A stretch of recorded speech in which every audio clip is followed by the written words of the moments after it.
ये वापस तीसरी बार सवाल पूछ रहे हैं। ये देखो, पहले देखते हैं हम कौन से पेपर का 2024 के पेपर का एनालिसिस कर रहे हैं, भूगोल के। ठीक, 2024 के भूगोल के पेपर का एनालिसिस कर रहे हैं। हमने 2017 से शुरू किया पेपर एनालिसिस। इतिहास का हमने पूरे पूरे पेपर का 2017 से लगाकर 2025 तक सभी पेपर का एनालिसिस कर लिया कर। अब हम भूगोल का करें, भूगोल का 2024 तक कर लिया है, 2017 से शुरू हुए थे। ठीक, पीवाई को एनालिसिस भूगोल का आरबीएससी बोर्ड के अनुसार। अब देखो सवाल वापस से एमसीक्यू में क्या पूछा है, वापस से तीसरी बार सवाल पूछ रहे हैं कि मानव भूगोल अवस्थित पृथ्वी और कृषि मानव के परिवर्तन से संबंधों का वर्णन ये किसने कहा था? एलन एलन टर्चिल सैंपल। बहुत उत्तर है इसका, पहले दिया से पूछ रहे बार बार।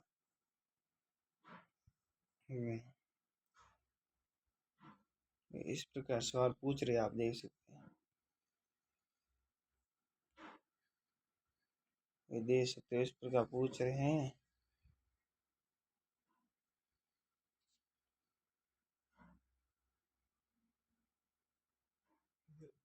ये ऋणात्मक वृद्धि दर वाला दशक,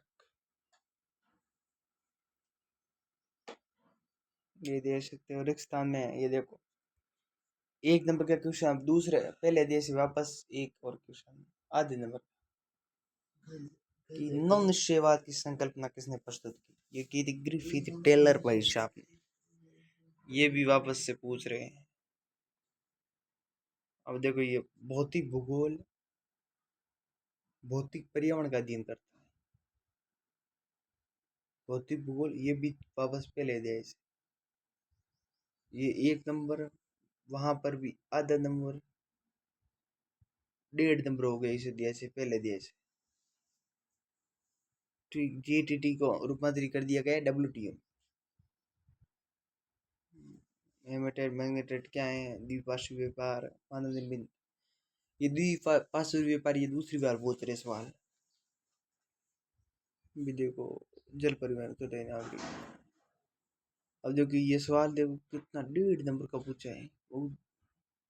आर्थिक भूगोल के 2 उपक्षेत्र कौन से? इतना सा अड़का सवाल कि एक तो कृषि भूगोलिक 2 और एक आर्थिक, एक विपणन भूगोलिक 2 या पर्यटन भूगोलिक 2, कोई भी लिख दो। ये देखो 3 नंबर हो गए कंप्लीट। इस प्रकार सवाल है आगे, ये देख सकते हैं आप। ठीक, ये वापस से पूछ लिया, ये तीसरी बार सवाल। एक तो 2026 में पूछा था, अब की बार मैंने एनालिसिस किया था। एक 2024 नहीं 23 में किया है, एक वापस से 24 में आ गए, 23 24 दोनों में आ गए एक एक बार सतत पोषणीय वाला। ठीक, तो इसका मतलब ये इंपॉर्टेंट है। सतत पोषणीय विकास को बढ़ावा देने के लिए क्या 3 उपाय हैं? 4 नंबर का सवाल पूछा गया इसमें। ठीक, इस प्रकार सवाल था। मिलेंगे अब 2025 के पेपर एनालिसिस में। ठीक, 2025 के पेपर एनालिसिस में। ठीक, धन्यवाद।